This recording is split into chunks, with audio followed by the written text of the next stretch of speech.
और जिन चरणों में गौतम बुद्ध के चरणों में जब बाबा साहब ने शीश नवा दिया तो हम तो कुछ भी नहीं है भाई, उन्हीं से सीखा है कि अपना दीपक स्वयं बनो। मैंने कहा ये बात सही है मैडम, आप श्रेष्ठ हो कि मैं श्रेष्ठ हूँ, लेकिन सिर्फ मैं ही श्रेष्ठ हूँ ये गलत है। तो कभी भी अपने अंदर वो एटीट्यूड, वो अहंकार मत लेकर के आइएगा। उस मालिक ने बहुत कुछ सोचा, खास प्रोफेशन क्या पता कल आप किस कुर्सी पर बैठे। भावनाएं तो बचपन से थी, लेकिन उन्हें संजो के रखा, उन्हें जो है अपने दिल में कैरेक्टर में उतारा, और जो जैसी हैं वैसी दिखती भी हैं, और उसी लाइन में काम कर रही हैं, समाज सेवा में भी और नौकरी में भी। और उनकी बेटी भी आई आज साथ में, 8th क्लास में पढ़ती है, महिला। तो मैं मैडम को अब बुलाना चाहूँगा कि वो अपनी बात रखें। डॉक्टर पूजा हल्लान,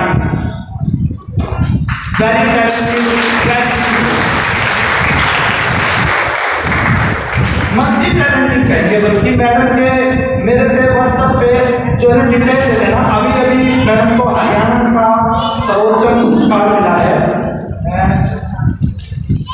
सीएम साहब के द्वारा, डॉक्टर साहब के द्वारा एक पुरस्कार मिला है मैडम को। तो इनकी बहुत लंबी लिस्ट है, मतलब मैं बता नहीं सकता कि कितने अवार्ड जीते हुए हैं। तो प्लीज वेलकम डॉक्टर पूजा।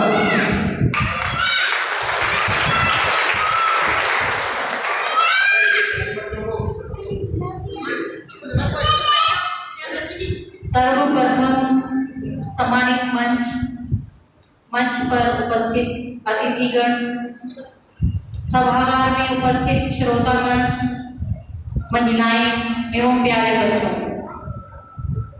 आप सभी को बुद्ध पूर्णिमा के उपलक्ष्य में आयोजित इस समारोह में आने पर और बुद्ध पूर्णिमा की आप सभी को बहुत बहुत तहे दिल से शुभकामनाएं।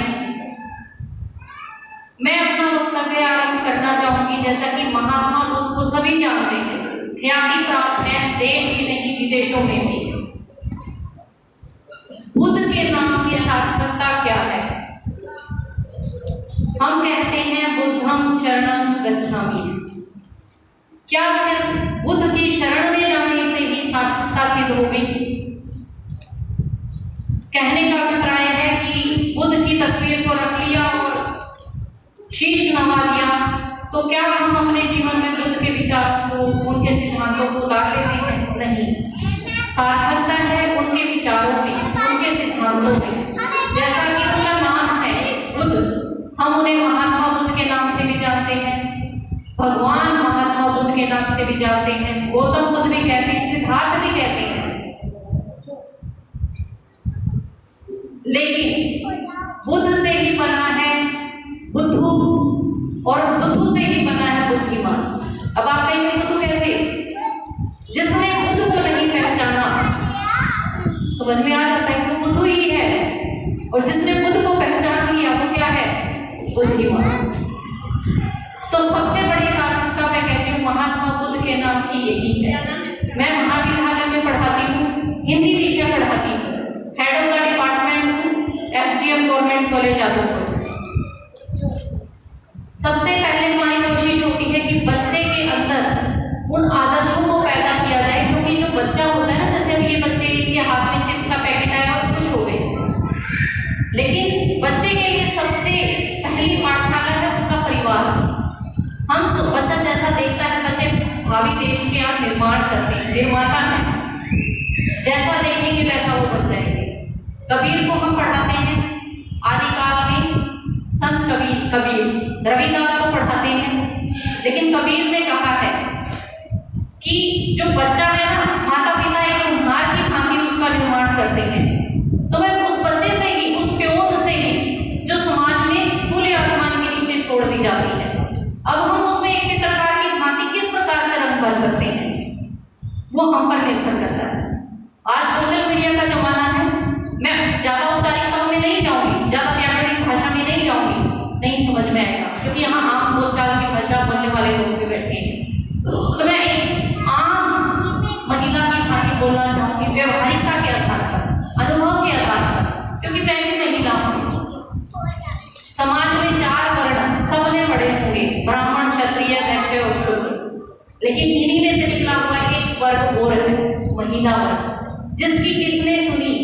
डॉक्टर अम्बेडकर। डॉक्टर अम्बेडकर ने महिलाओं को संविधान में हिंदू कोड बिल के द्वारा हमें अधिकार दिए, आज हम शिक्षित हैं। लेकिन मेरी भी शुरुआत वैसे ही झांसी के छोटे से झांसी, जो कि बहुत ही छोटा सा कस्बा है, वहां से वैसे ही भीड़ में से ही निकलते निकलते निकलते निकलते मैंने अपने आप को तराशा, परेशान भी हुई, परेशानियां भी आई, लेकिन बाबा साहब को पढ़ा, उनकी जीवनी को पढ़ा। बहुत संपूर्ण वांग्मय में पढ़ने की आवश्यकता नहीं है बाबा साहब की, आप सिर्फ एक जीवनी की पढ़ लीजिए, जो उनका स्ट्रगल है, किस प्रकार से उन्होंने कठिन परिश्रम किया है, किस प्रकार से उन मुसीबतों का सामना किया, बिना माँ का बेटा, बिना बाप का बेटा, किस प्रकार से वो लड़ता हुआ अपनी परिस्थितियों से इतना अधिक शिक्षित हुआ। कहते हैं अगर आप शिक्षित हैं आप कभी भी मार नहीं खाएंगे। उन्होंने कहा भी है, शिक्षा शेरनी का वो दूध है जो पिएगा वो दहाड़ेगा नहीं। आज मैं शिक्षित हूँ, आप सबके बीच में हूँ। अगर अनपढ़ होती तो कौन पहचानता? कोई भी नहीं। शिक्षा से आप तर्क भी कर सकते हैं, वितर्क भी कर सकते हैं। महात्मा गौतम बुद्ध ने कहा है अगर आप अज्ञानी हैं तो आप एक पशु के समान हैं, क्योंकि पशु बोल नहीं सकता, अपनी मांग को व्यक्त नहीं कर सकता है जीवा के द्वारा। हमें 5 इंद्रियां प्राप्त हैं, लेकिन उसके बावजूद भी हम अपने आप को नहीं समझा पा रहे हैं, क्योंकि आधा अधूरा ज्ञान हमेशा ही नुकसानदायक होता है। पहले उसका ज्ञान प्राप्त करिए। मैं समाज में जाती हूँ, अपने समाज में जाती हूँ, बुरा ना मानिएगा, लेकिन मैं देखती हूँ बहुत सारी कमी है। क्यों है? बाबा साहब का नाम लेकर के हम ढिढोरा पिट रहे हैं। मैं अम्बेडकर वादी। क्या है अम्बेडकर वादी?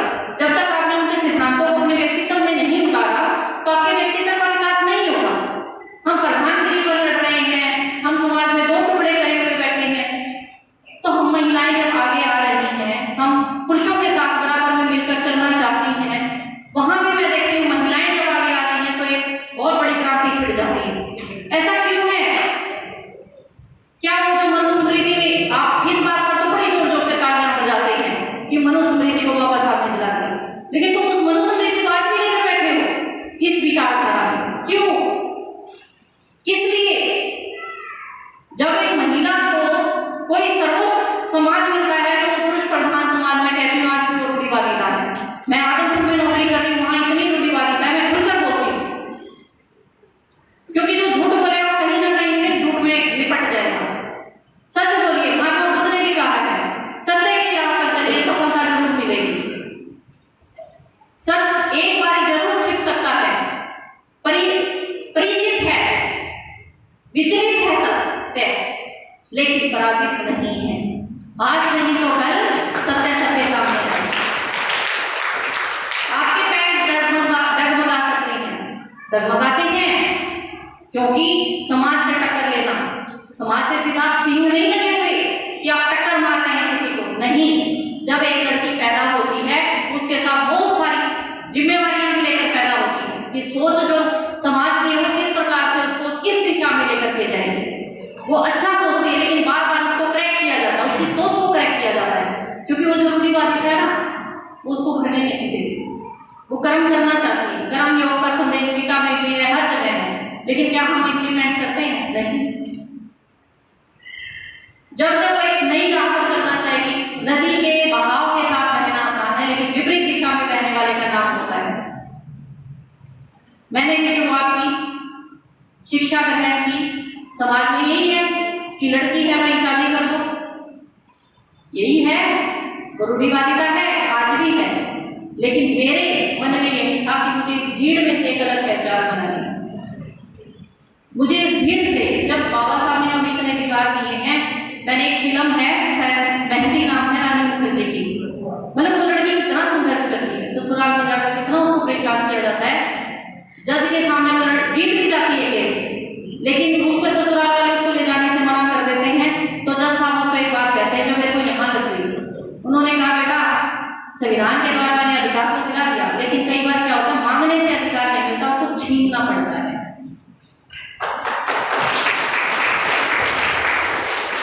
तो कई बार हमारे सामने ऐसी परिस्थितियां आती हैं जब मैं बहुत सारी महिलाओं के समूह में भी होती हूँ, बहुत सारे लोगों के बीच में भी होती हूँ, तब मुझे लगता है कि कोई हमारी जाति पर टिप्पणी कर रहा है या फिर कोई हमें एक नकारात्मक दृष्टि से देख रहा है।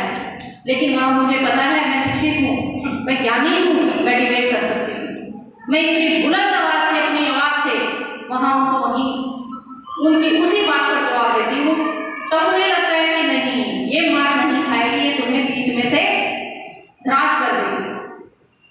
तो ऐसे लोगों को जवाब देना है तो अपनी शिक्षा के बल पर दे सकते हैं। शिक्षित बनो, संगीत बनो, संघर्ष करो। हम राग गाए जा रहे हैं, कहाँ हैं हम संगीत? हैं संगीत?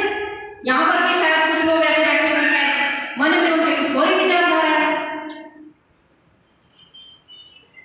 हम बहाना बना देते हैं, हम बिजी हैं, हम व्यस्त हैं, लेकिन नहीं, मैं बहुत अच्छी नौकरी पर हूँ, बहुत अच्छा कमा रही हूँ, लेकिन ये मेरा एक सामाजिक कार्य है कि मैं यहाँ आई हूँ। मुझे अच्छा लगता है कि गौतम बुद्ध के शरण में आने का मुझे मौका मिला। मैं पूरे हरियाणा में नहीं, अलग स्टेट में भी, पंजाब में, यूपी में बहुत सारे ऐसे प्रोग्रामों में जाती हूँ। क्यों जाती हूँ? बहुत सारी महिलाएं प्रोफेसर कह देती हैं, पूजा मैडम हम ये सोचते हैं कि नौकरी होगी, घर जाके बरस फेंक दिया, ओहो थक गए। लेकिन नौकरी प्रोफेसर तो बहुत सारे हुए ही, लेकिन पूजा का हम आपके बीच में क्यों है? इसलिए है क्योंकि हम उस नदी की विपरीत धारा में ही बह रहे हैं। और मैं उन पेरेंट्स को भी ये कहना चाहूंगी, जब आप ऐसे प्रोग्राम्स में जाते हैं, अपने बच्चों को साथ लेकर के जाइए। मेरी बेटी है महिका, महिका यानी कि मही इस धरती। अभी मैं आप सभी को बताना चाहूंगी, मैं एक एनजीओ, एक सामाजिक संस्था शुरू कर रही हूँ, जिसका नाम भी मैंने अपनी बेटी बचाओ बेटी पढ़ाओ तो सभी समझते हैं, लेकिन मैं बहू बचाओ बहू पढ़ाओ। कहीं ना कहीं बेटियों की तो हम सुन रहे हैं, बहुत कम बहुएं ऐसी होती हैं जो अपनी स्वतंत्रता का गलत फायदा उठाती है, लेकिन आज भी बहुत सारी बहुएं ऐसी हैं जो अपनी बात को बेचारी नहीं रख पाती, ना उनकी कोई सुनवाई होती है। तो मैं चाहती हूँ ऐसे इन-लॉज, ऐसे परिवार, उनकी बातों के ऊपर, क्योंकि जब तक गाड़ी के 2 पहिए 4 पहिए बराबर नहीं चलेंगे, परिवार का संतुलन बिगड़ जाएगा। और समाज में अगर आप किसी भी क्षेत्र में काम कर रहे हैं, संतुलन सबसे जरूरी आवश्यक है। मुझे लोग कह देते हैं मैम आप नौकरी भी कर रही हैं, आप PhD पंजाब यूनिवर्सिटी चंडीगढ़ से कर रहे हैं, चंडीगढ़ में कम से कम 4, 5, 6 चक्कर लग जाते हैं महीने में। खुद ड्राइव करना, खुद आना जाना, परिवार में बच्चों को संभालना, शिक्षित होना, बच्चों को पढ़ाना, लेक्चर तैयार करना, PG क्लासों में पढ़ा देती हूँ, और भी बहुत सारे सामाजिक कार्य जिनसे मैं जुड़ी हुई हूँ। कॉलेज के टाइम में, कॉलेज के बाद आराम सबको अच्छा लगता है भाई, लेकिन मुझे नहीं बैठना, क्योंकि मैं बाबा साहब की वो मशाल हाथ में लिए हुए हूँ। क्योंकि अगर मैं शिक्षित हूँ, मैं चाहती हूँ मेरे में जो भी भरा हुआ है मैं सब में बांट दूँ। बैठना बहुत आसान है, बहुत आसान है। तो अपने बच्चों को साथ लेकर आइए, ताकि वो भी कुछ ना कुछ कहते हैं, कोई ना कोई वक्त ऐसा होगा शायद किसी ना किसी की कोई बात बच्चों के यहाँ बैठ जाए और उनमें वो अम्बेडकर वाली विचारधारा, वो तो उनकी विचारधारा प्रभावित हो जाए, और यही हमारे समाज को बदल सकते हैं। हमें संस्कार में मिला है कि हम मूर्ति पूजा करें, हम सब कुछ करें, ठीक है, जहाँ हमें संतुष्टि मिलती है हमें वो करना चाहिए। लेकिन कबीर ने कहा है निर्गुणवादी ईश्वर कौन है? वो जो सृष्टि के कण कण में वास करता है। कौन है? जो अगम है, अगोचर है, अदृश्य है, जो दिखाई ही नहीं देता। कहाँ से दिखेगा? कस्तूरी की नाभि में, यहाँ हृदय में। हम खुद ईश्वर हैं, हम खुद हैं, खुद से प्रेम करें। हम उस मूर्ति से प्रेम करते हैं, वो मूर्ति भी तो प्रकृति का ही एक साधन है, पत्थर ही तो है। आग, हवन, ये 5 तत्व क्या है? हम 5 तत्वों से मिलकर बने हैं, और ये 5 तत्व हम मिल जाएंगे। प्रकृति ने जन्म दिया है, प्रकृति में मिल जाएंगे। तो ईश्वर कहाँ से आ गया? यहाँ है। अपना दीपक स्वयं बने, किसने कहा? गौतम बुद्ध ने कहा है ना, हम जब दीपक जलाएंगे तो दूसरों की राहों में प्रकाश होगा। तो वो दीपक यहाँ जलाइए, खुद से प्रेम करिए। मुझे बहुत प्रेम है खुद से, क्योंकि मैं प्रेम खुद से नहीं करूंगी तो मैं आत्मविश्वास खो दूंगी, आत्मविश्वास ही नहीं रहेगा, मैं पॉजिटिव भी नहीं रहूंगी, नेगेटिविटी भर लेगी मुझ में, और जहाँ नेगेटिविटी है वहां कामयाब हो ही नहीं सकते हो। और ये सब किसके द्वारा मुमकिन हुआ, पॉसिबल हुआ? शिक्षा के द्वारा। जरूरत होती है शुरुआत की, शुरुआत कीजिए। MA की मैंने, MA हिंदी से। हिंदी को लोग कहते हैं कि इसमें कोई करियर नहीं है, लेकिन मैंने वहां पे भी टक्कर दी कि इसी में करियर बनाऊंगी। MA हिंदी की, BEd की, MPhil की।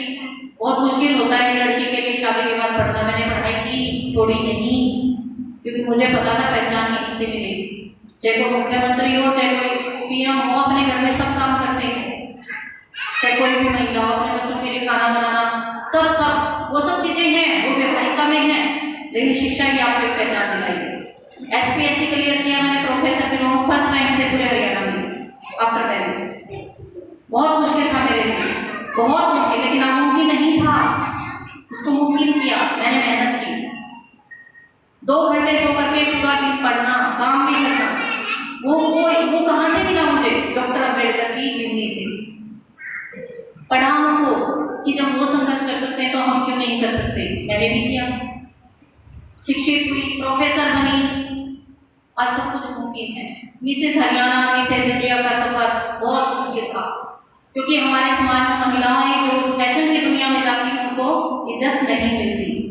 उसके लिए मैंने, वो कहते हैं ना, चाणक्य बहुत दूरदर्शी थे, तो मैंने प्लानिंग की अपने मन में कि जब तक मैं आर्थिक रूप से सक्षम नहीं होंगी, मैं अपने सपने को, अपनी इच्छाओं को, अपनी रुचियों को नहीं पूरा कर सकती। मैं आर्थिक रूप से सक्षम हूँ, मैं कमाने लग गई, तब जाकर के मैंने मिसेस हरियाणा में, मिसेस इंडिया में एक नेशनल लेवल पर अपने आप को, अपने समाज को, हमें लोग कहते थे हम आरक्षण ले लेते हैं, नौकरियां मिल जाती हैं, लेकिन वहाँ पर मैं जनरल में थी, वहाँ कोई मैंने इसका सर्टिफिकेट नहीं लगाया, वहाँ सिर्फ ब्यूटी विद ब्रेन कहते हैं ना, वहाँ सब यही चलता है। इतनी हजारों लड़कियों ने पार्टिसिपेट किया, उन्होंने कटते छटते वहाँ 50 में नाम आना भी बहुत बड़ी बात है, उस 50 में 25 और 25 में पूजा रहा।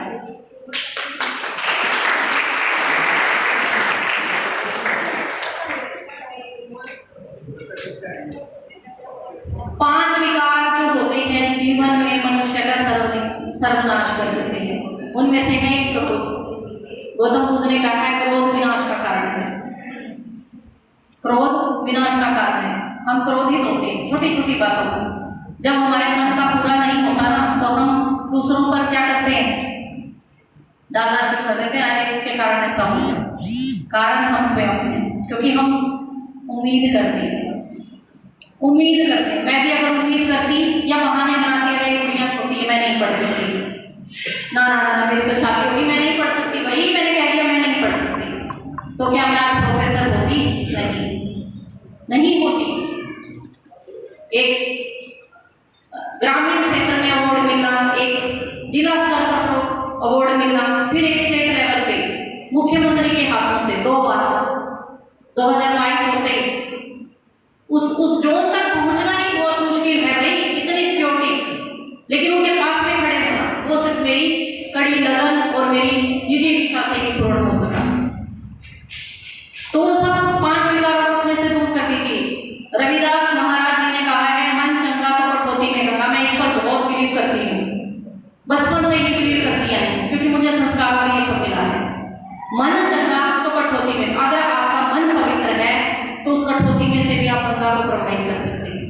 लेकिन मन चंगा किसका है? हम कहते हैं मैं तो बहुत पवित्र मन की हूँ, लेकिन जब हम नेट की तैयारी करते हैं, JRF की तैयारी करते हैं, हॉस्टल्स में, कुरुक्षेत्र यूनिवर्सिटी से ही हूँ मैं भी, तो सर भी बैठे हैं वहाँ पर, बच्चों के ऊपर कितना प्रेशर होता है, बट मैंने अपनी लाइफ को इंजॉय बहुत किया। मैं कल्चरल एक्टिविटीज में पार्टिसिपेट करना, और नेशनल लेवल चेन्नई तक गई मैं, इंटरनेशनल में भी हो गया, लेकिन आफ्टर मैरिज में उसको कंटिन्यू नहीं कर पाया। लेकिन कोई बात नहीं, उसने कुछ और ही चुना है मेरे लिए, उस पर मैं शक नहीं कर सकती।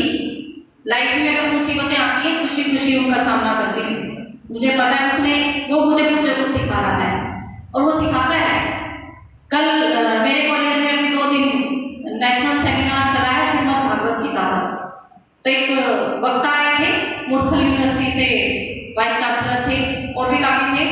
तो उन्होंने कहा कि जो लड़ाई होती है ना, चाहे कौरवों पांडवों की थी, उस लड़ाई से भी हमें बहुत कुछ सीखने को मिलता है, कुछ ना कुछ उसमें से भी निकल करके आता है। तो अगर आपके विचारों में मतभेद है, पति पत्नी में है, भाई बहन में, प्रेमी प्रेमिका में है, तो उस लड़ाई से भी कुछ ना कुछ निकल के आएगा। तो कभी भी नेगेटिव किसी भी परिस्थिति में हो ही ना, क्योंकि नेगेटिविटी आपको अंदर से खत्म कर देगी। होता है, परिस्थितियां आती है, मुझे भी होता है, बट बैलेंस करना भी आना चाहिए। अगर आप परेशान हो गए, संतुलन ही इस सृष्टि का नियम है, बिना संतुलन के आप कुछ भी नहीं कर सकते। मैं कहती हूँ आप नमक की तरह बनिए। कैसे बनिए? आप कहेंगे नमक तो खारा होता है,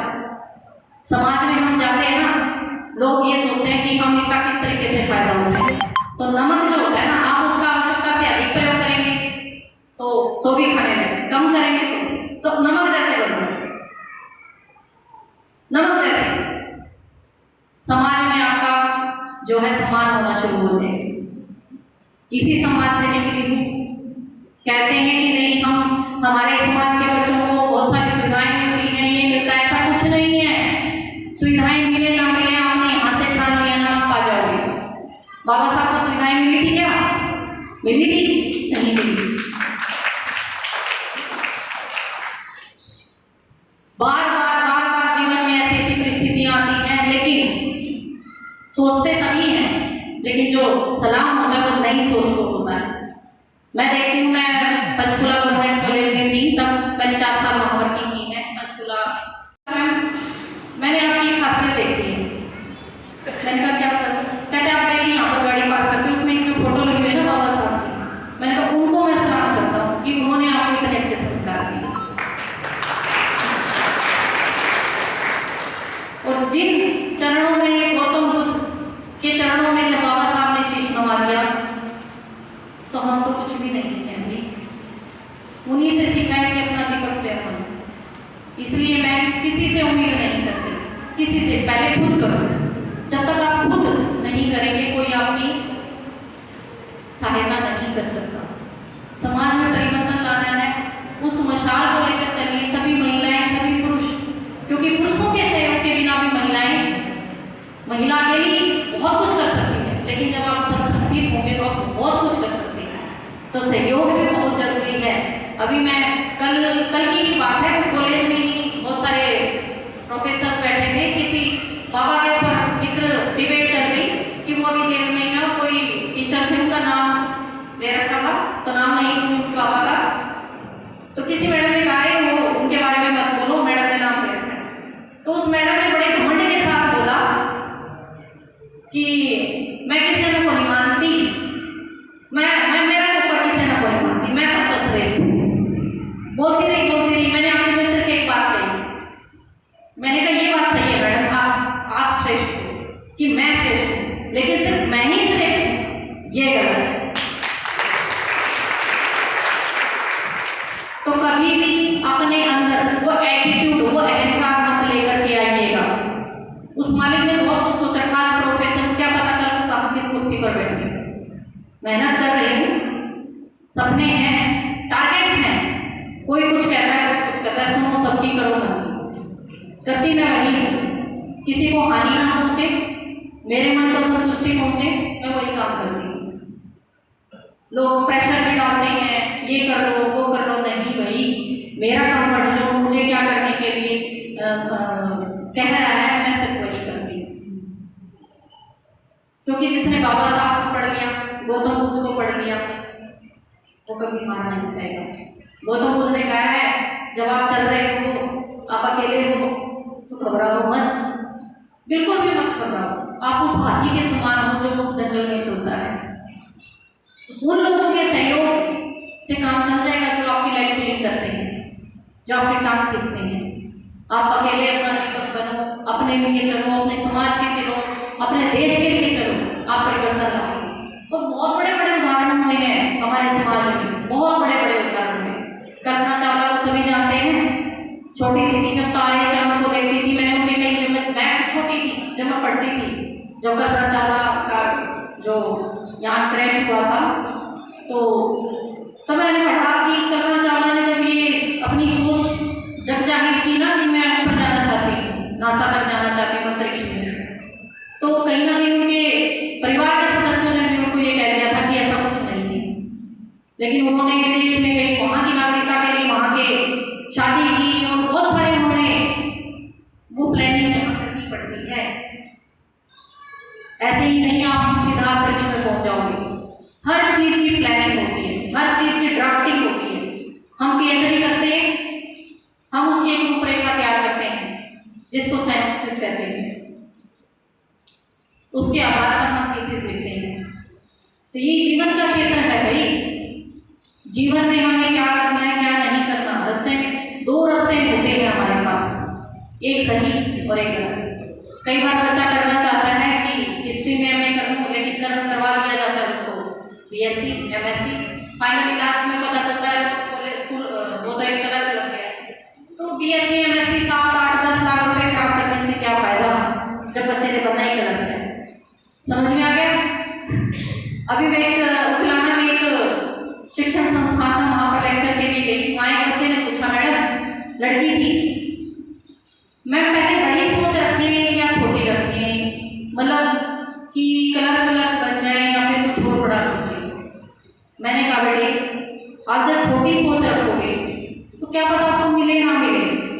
बड़ी सोच रखो, बड़ी सोच रखोगे कुछ तो कुछ मिलेगा। तो हमेशा सोच को बड़ा रखें। मुझे भी मेरे परिवार के मेरी मम्मी भी कह रही थी, ये बहुत सारे इस टाइम के फार्म निकला है, लड़के निकले, इतनी डिग्री इकट्ठी कर ली, इन मतलब करते हैं कि मेरे को नौकरी लग रही, अच्छा देख लीजिए। लेकिन मुझे प्रोफेसर की कुर्सी देखती थी, आज नहीं तो कल मैं उस पर जरूर बैठूंगी। उसके लिए एफर्ट किया और मैं बन गई। शुरुआत यहाँ से करनी पड़ती है। बोर हो रहे होंगे आप सब, क्योंकि कह रहे थे कि प्रोफेसर तो बहुत सारे बोरिंग होते हैं, लेकिन मैं बोरिंग नहीं हूँ। मैं बोरिंग नहीं हूँ। क्यों नहीं हूँ? क्योंकि मैं अपनी रुचि को जी रही हूँ। जो मैं सोचती हूँ, मुझे म्यूजिक सुनना पसंद है, मैं म्यूजिक सुनती हूँ। टिकटॉक वीडियो बनाना पसंद है, बनाती हूँ। किसी का कुछ बिगाड़ थोड़ी ना रही हूँ। मुझे अच्छा लगता है, मैं खुश रहती हूँ। खुश रहने का अधिकार है हमें। जीवन पानी के बुलबुले के समान क्षण तब जोत बत्ती बुझ जाए पता ही नहीं चलेगा। आज मेरा है, अभी मेरा है, अब बोलते बोलते हो जाएगा हम, तो मेरे को ये मना नहीं रहेगा मैंने अपना जीवन अपनी मर्जी से नहीं जिया। तो जियो जी भर के, कोई आपके जीवन को हानि नहीं पहुंचा सकता जब तक आप खुद ना चाहें। बस आप सब लोगों से एक ही उम्मीद है, यहाँ आए हैं अपने मन को पवित्र करके जाए। सबसे जरूरी यही है। लड़कियां होती हैं यूं कहेंगी ना, मेरे नोट्स किसी को पता ना चल जाए। मेरे ही समाज की लड़कियां मुझसे जब नोट्स छुपाती थी, मेरे को देखते ही छुप जाती थी, कहीं पूजा लागत को पता ना चल जाए। लेकिन जब मेरे पास मांगने आती थी, मैं सब दे देती। मेरी रूममेट यूं कहती थी, पूजा पागल है, इनको क्यों देती है, एक ही कैटेगरी में तुम फाइट करोगे। मैंने कहा मेरा जो कर्म है ना मेरे साथ है, उनका कर्म उनके साथ है।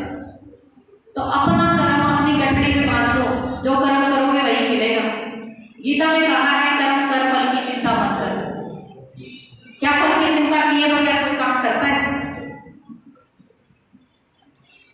करता है कोई काम? मजदूरी के लिए यही सोचता है कि उसको 500-800 रुपए की दिहाड़ी मिल जाए, घर में जाकर के उसके रोटी सब्जी बन जाएगी, बच्चों को पाल लेगा। हम भी प्रोफेसर हैं, पूरा महीना रात दिन मेहनत करते हैं, नोट्स बनाते हैं, रिसर्च पेपर लिखते हैं, कॉन्फ्रेंसेस मैनेज करते हैं, ऑर्गेनाइज करते हैं। लेकिन क्यों? कि महीने के आखिर में हमें तनख्वाह मिले। लेकिन निष्काम कर्म को भी कहते हैं कर्म कर फल की चिंता। तो बहुत अधिक आपका समय नहीं लूंगी, और भी मेरे बात काफ़ी वक्ता है, उनको भी बोलने के लिए समय चाहिएगा।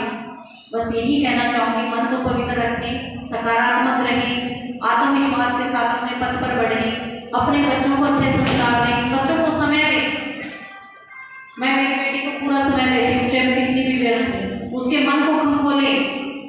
बाल मनोविज्ञान में कार्य कर रही हूँ, भले ही हिंदी की प्रोफेसर हूँ, लेकिन बच्चों के मनोविज्ञान पर कार्य कर रही हूँ। तो बच्चे क्या सोचते हैं उनको निकालिए। बच्चों के अंदर जो टीस अंदर तभी रह जाती है ना, वही उनको अपराधी बालक बनाती है। इसलिए बच्चों के अंदर को निकालिए कि वो क्या सोचते हैं, क्या करते हैं। तो इन्हीं शब्दों के साथ मैं विराम लेना चाहूँगी, और संस्था प्रमुख और महासभा के सभी सदस्यों का धन्यवाद करना चाहती हूँ।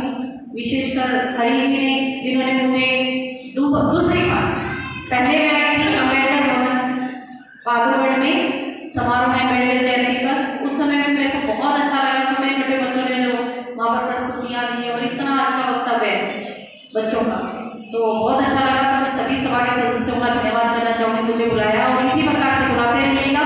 पूजा लालन हमेशा आपके यहाँ पर आने के लिए करता रहेगा।